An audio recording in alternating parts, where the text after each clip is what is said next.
ಸಂಖ್ಯೆ ಒಂದಕ್ಕೆ ಸಂಬಂಧಪಟ್ಟಿದ್ದ ಜನಗಳ ಗುಣಲಕ್ಷಣಗಳೇನು ಅಂತ ಹೇಳಿದ್ರೆ, ಒಂದು ಅಂದರೆ ನಾವು ಯೂಶಲಿ ಸೂರ್ಯ ಮತ್ತು ರಾಜನಿಗೆ ಹೋಲಿಸ್ತೀವಿ. ಸೂರ್ಯ ಮತ್ತು ರಾಜ ಅಂದ್ರೇನು? ಅಧಿಕಾರ, ದೊಡ್ಡ ದೊಡ್ಡ ಕಂಪ್ನಿಗಳು ನಡೆಸುವಂಥ ಕ್ಷಮತೆ, ಸಿಟ್ಟು, ಅಹಮ್ಮು, ಈಗೋ, ಗುಡ್ ಹೆಲ್ತು, ಇದಕ್ಕೆ ಸಂಬಂಧಪಟ್ಟಿದ್ದ ನಂಬರು.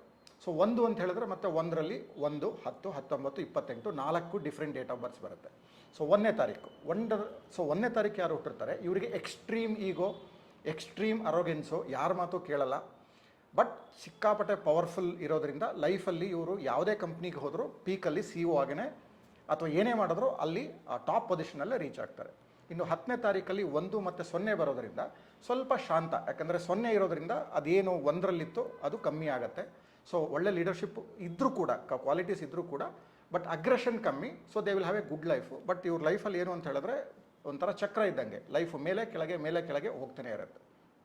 ಇನ್ನು 19ನೇ ತಾರೀಕು most luckiest date of birth among all 31 date of births. ಇವ್ರ ಲೈಫಲ್ಲಿ ಏನೂ ಕಷ್ಟಪಡದಲ್ಲೇ ತುಂಬ ಎಂಜಾಯ್ ಮಾಡುವಂಥ, ಸಕ್ಸಸ್ ಕಾಣುವಂಥ ನಂಬರು 19ನೇ ತಾರೀಕು ಹುಟ್ಟಿರೋರು. ಯಾಕಂದರೆ 1 ಮತ್ತು 9 ಒಟ್ಟಿಗೆ ಇದೆ, ಬೆಸ್ಟ್ ಫ್ರೆಂಡ್ಸು. ಲಾಸ್ಟ್ ನಂಬರು 28, 2 ಮತ್ತು 8 ಒಟ್ಟಿಗೆ ಇರೋದ್ರಿಂದ ಇವರು ಜೀವನದಲ್ಲಿ ತುಂಬ ಸಕ್ಸಸ್ ನೋಡ್ತಾರೆ. ಬಟ್ ಪರ್ಸ್ನಲ್ ಲೈಫು ತುಂಬ ಅನ್ಸ್ಟೇಬಲ್ಲು, ಮದುವೆ ಆಗೋದು ತುಂಬ ಕಷ್ಟ, ಆದ್ರೂ ಸಿಕ್ಕಾಬಟ್ಟೆ ಡೈವರ್ಸ್ ಆಗೋ ಚಾನ್ಸಸ್ಸು ಕಷ್ಟ. ಓಕೆ, ಸೊ ಹಾಗಾಗಿ 28 ಲೀಗಲ್ ಟ್ರಬಲ್ಸು ಇವ್ರ ಲೈಫಲ್ಲಿ ಇದ್ದೇ ಇರುತ್ತೆ. ಫುಲ್ ವಿಡಿಯೋಗಾಗಿ SP Focus ಯೂಟ್ಯೂಬ್ ಚಾನಲ್ನ ವಿಸಿಟ್ ಮಾಡಿ.